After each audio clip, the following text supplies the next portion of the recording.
लोकसभा चुनाव के परिणाम के बाद एनडीए ने सरकार बनाने की कवायद शुरू कर दी है, तो वहीं इंडिया गठबंधन ने विपक्ष में बैठने की रणनीति शुरू कर दी है।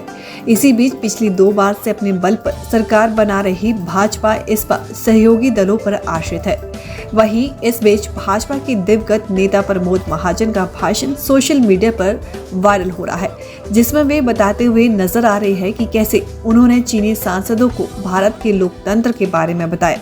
सुनिए। एक छोटा उदाहरण देना चाहूं, खलब जी सामने है। हम अभी इन दिनों में चीन में एक संसदीय यात्रा थी, आपके आशीर्वाद से खलब जी के नेतृत्व हम गए। आजकल अध्यक्ष जी चीन में जनतंत्र जानने की बड़ी उत्सुकता बढ़ी है और इसलिए बहुत दिन बदले हैं।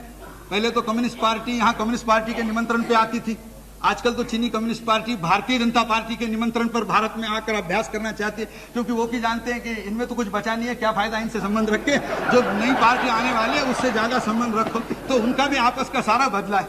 अब मैं जब चीन में गया, रमाकांत जी भी थे, चिंतामन पानीग्राही थे, बहुत यहाँ के मित्र थे, कुछ राज्यसभा के थे।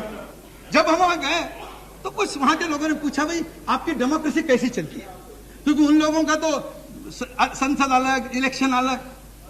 तो रमाकांत जी थे और बड़े नेता हैं, लेकिन पुरानी मित्रता है, तो उन्होंने मुझे कहा कि सर बताइए भाई कैसी चलती है, चर्चा करो इनसे। तो एक एमपी ने मुझे पूछा कि हाउ इज योर डेमोक्रेसी।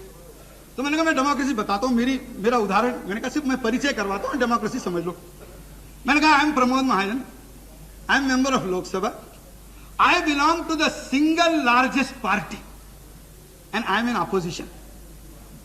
चीनी आदमी मेरे को देखते रहा, you are single largest party. मैंने कहा we are the single largest party in the house, we are in the opposition. अच्छा, फिर हमने चिंतामन पानीग्राही की ओर हाथ कर दिया। मैंने कहा ये है, वो सामने है, हाँ सॉरी श्रीवल्लभ पाणी, माफ करना, वो सिंह का सिंह करते तो थोड़ा हो जाता है।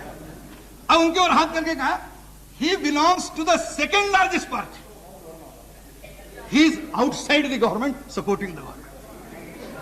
फिर एमए बेबी थे, मैंने उनको उठा दिया। मैंने कहा he is the third largest party, he is inside the front but outside the government। और फिर मैंने कहा he is Mr. Ramakant Khalab, he is the only member of his party and he is the government।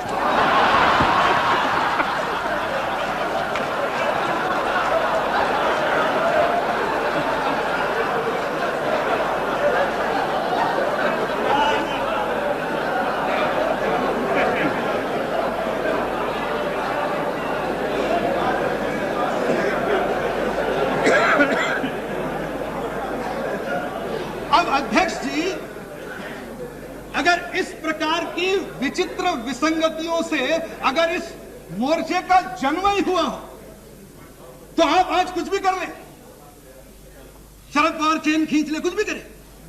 अब हमको किसी ने कहा कि रामविलास जी छोड़ दी, इसमें शरद पवार चेन खींच ले, आप कुछ करें, हो सकता है कि आप देवेगौड़ा को बदल दें, क्योंकि वो तो 42 पार्टी के नेता है, उससे छोटी पार्टी निकालिए, उसका प्रधानमंत्री करिए।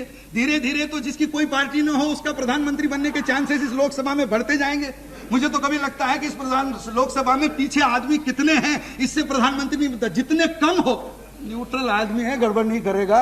अब एक अनुभव देखने के बाद भी कांग्रेस दूसरा देखना चाहती है, तो उसे मुझे कुछ कहना नहीं है, लेकिन वो करना चाहती है। अब इससे रास्ता नहीं निकलेगा।